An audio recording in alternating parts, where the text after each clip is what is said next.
Welcome to Orthopedic Indications. My name's Nick Strasser. I'm here again today with Jan Szatkowski. Jan, how you been?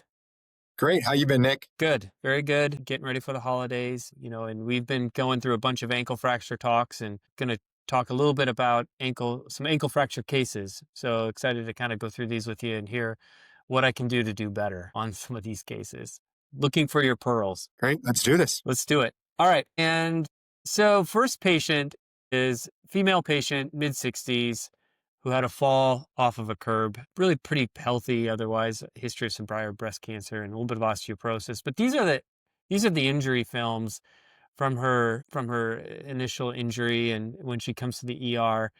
And so, she's obviously has a deformity about the ankle. It's a closed injury. She's neurovascular intact. So when you are getting a call from the ER or from your resident, what are you recommending for this patient? Is this somebody you think needs to be reduced, skin's intact, neurovascular exams intact? Yeah, this gets reduced and splinted because if it's closed right now, it may not remain so. If you can see medially on the on the far left X-ray there, that there's going to be a lot of tension on that area of the skin. So this is something I definitely want them to reduce, get it splinted right in the emergency room. So get it splinted, reduced. Now she shows up to clinic. What kind of tests do you get done? I know that we've talked about this. You oftentimes will have this come into when you're on call and you'll fix it probably the next day, I'm assuming. Yeah, I think this is so much easier to fix the next day. Not only easier for the patient, easier for I think the surgeon as well. But my whole thing is if it requires a reduction, this one's not necessarily dislocated, but I start to get concerned in ankle fracture dislocations, and I just had a recent one where it was reduced, sent out, and came back to clinic, and they have all these blisters and not they're not ready for internal fixation yet. And I do wonder if some of those patients, if they're fixed acutely, you might be able to avoid some of those, sequelae of the soft tissue trauma associated with it. For you, what's acutely? Like the next day, or is there a certain time? Like if they come in, Yeah, within the next day or two, but because it's like, for example, what type of testing do you want for this? Like you mentioned additional workup. What are you telling the resident to get? Are you like X-rays? I just go by X-rays and that's it, or are you getting more additional imaging? oftentimes I'll get a CT scan in something like this. I think to your point, when there's a dislocation, you worry about some sort of intra-articular pathology and understanding that in a little more detail. So somebody like this, I never am sad about having a CT scan. I'd almost rather have a CT scan and have it be completely normal. Right. You know what I mean? Like nothing intra-articular than to not, and then get into the OR and wonder, okay, is there something in the joint? Is there some reason it's not, maybe there's a piece in posterior malleolar piece and there's intra-articular fragments that are preventing it from reducing it.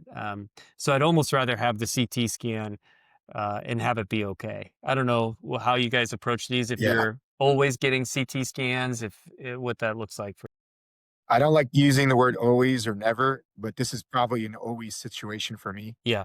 Yeah. So I've never regretted getting a CT scan. I've regretted not getting one. Yeah. So here's our CT scan. Some of the sagittal images, you can see there was something kind of going off the posterior piece, but otherwise, like not a terrible looking CT, really. I mean, it's pretty, let's see if I can scroll through it here. So medial side, I don't know why I only included sagittal images, but you can see if you're looking for a posterior malleolar piece, it doesn't look too bad.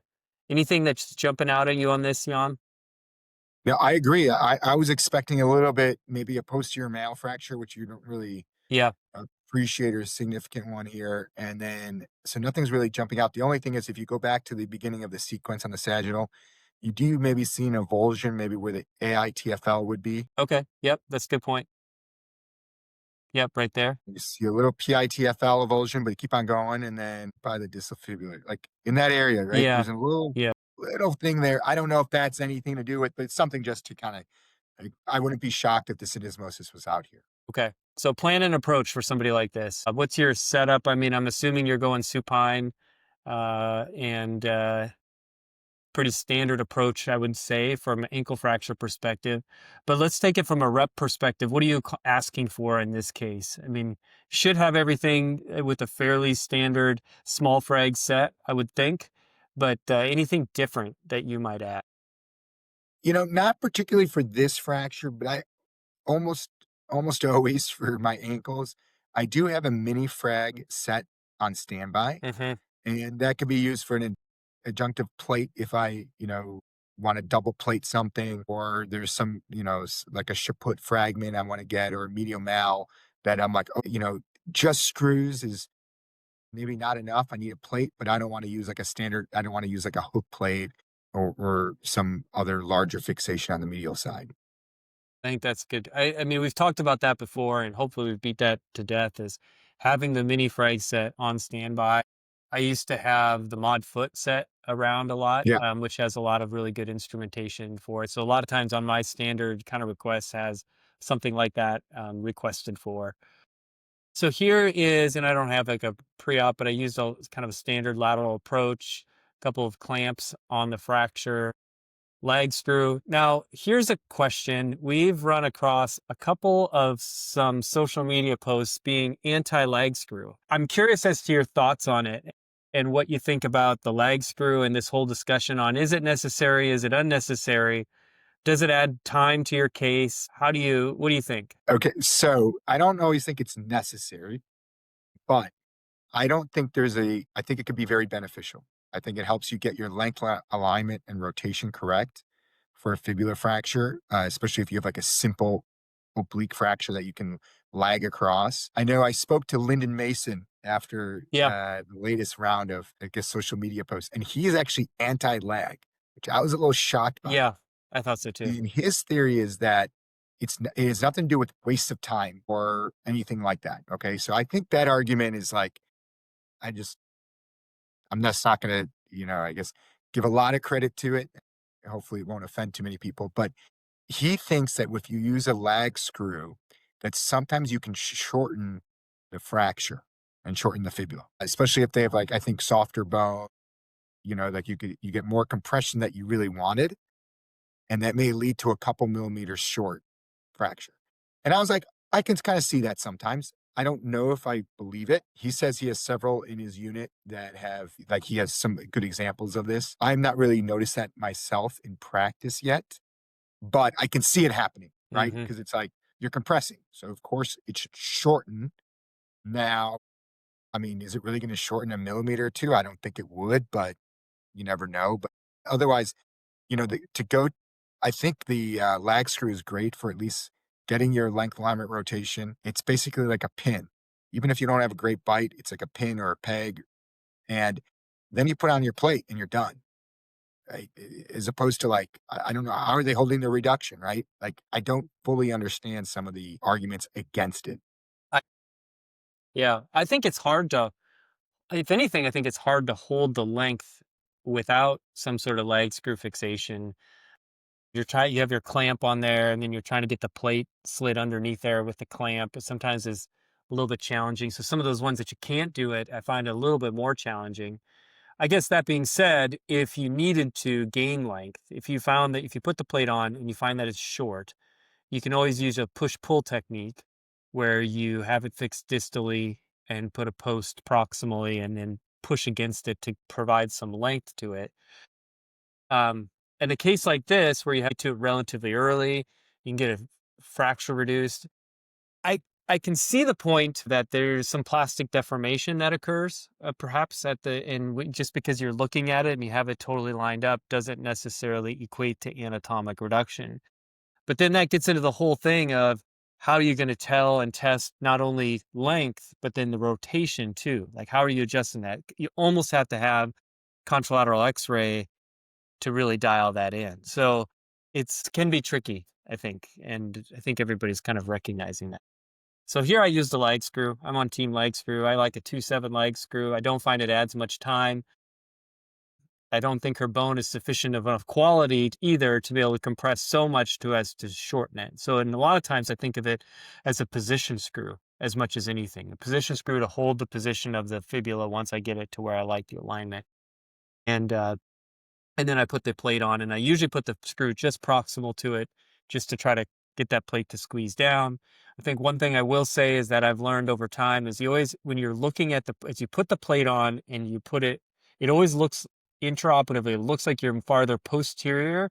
When you put it where it looks like it wants to go, or wants, like where you think it should go based off the x-ray, it always sits really anterior. So I always try to get it kind of sucked back just a little bit. And usually when I get the x-ray, it looks like this, where it looks like it's right on the back of the fibula. Any positioning tips that you have, Jan? No, I think the fibula, there's a lot of variability, especially when you're using an anatomic locking fit exactly anterior posterior. So what I'll do is I fit it where, make sure it's on bone anterior to posterior, and either pin it in place or put a screw in at that time. So I don't, if it's a low anterior, low posterior, I don't think it really matters that much as long as you're getting bicortical screws. Yeah. Yeah. Sometimes it just comes down to style points. All right. So here's my x-rays after I fix the fibula. One question for you. This is a little bit maybe unnecessary discussion, but do you fill the plate up with screws, or do you typically leave some spacing? Do you think it matters? I leave some space. I don't have like a general screws in or 8 screws but here, this is a little bit, I would say, minimalist. I would put a little bit more, probably, one more distal, one more proximal. I don't know. Even though it's very balanced, Yeah. it's very balanced. I will say that I would balance it with one more screw on each side. All right, that's fair. I'll take that. I'll take that. Sometimes I wonder. All right, so then you go to the medial side. What's your choice of fixation on the medial side? Any tips for reduction on the medial mal? I always find these can be, not always, but oftentimes find you think you're kind of like home free, and then next thing you know, you're struggling, and it's 45 minutes later and it's not quite lined up, and you're futzing with it. The bone quality is not great. Any tips for medial malfixation, which sometimes I think we don't talk enough about it? They can be very humbling. And I think one of the keys, especially when you're dealing with any comminution and medially or poor bone quality, is to really be patient and to take your time, because you may only get one really good chance to get it right. And not when it's just one single large fragment and, it's like a juicy medial mal, which you put a clamp on and it goes together. That's great. And I love those. But those are, especially in the more osteoporotic bone or the population, we don't see those as much. So it's kind of like you got one shot. And so I take my time here, make sure it's reduced, maybe a little larger incision. There's nothing to be too fancy here with the percutaneous approach. I make an incision, Yep. look at it, slowly clamp it, and then put screws or a plate on it. Yeah. And then for something like this, what do you like using for screw fixation? Related, solid, 2.7, 3.5, 4.0. What's your go-to? Or do you have a go-to, or just depend on the size of the Usually I'm doing, if it's a small fragment, I use 2.7 Yeah, screws, or if it's a two smaller set. patient, that are solid, or I use solid 3.5 screws. I don't really remember this case all that well, but it must have been big enough to feel like I could put cannulated screws, because I put it was from a few years back, but put my wires in, and it seemed like it lined up well. And I think looking back at it, I'm pretty happy with the way it came together. And there's the follow-up x-rays. You can see You added another screw I must distally. have. I did. Yep. I took your advice, added another screw. So it's not quite balanced, but it still looks, I'm still, it healed. So I'll take it. I'll take it.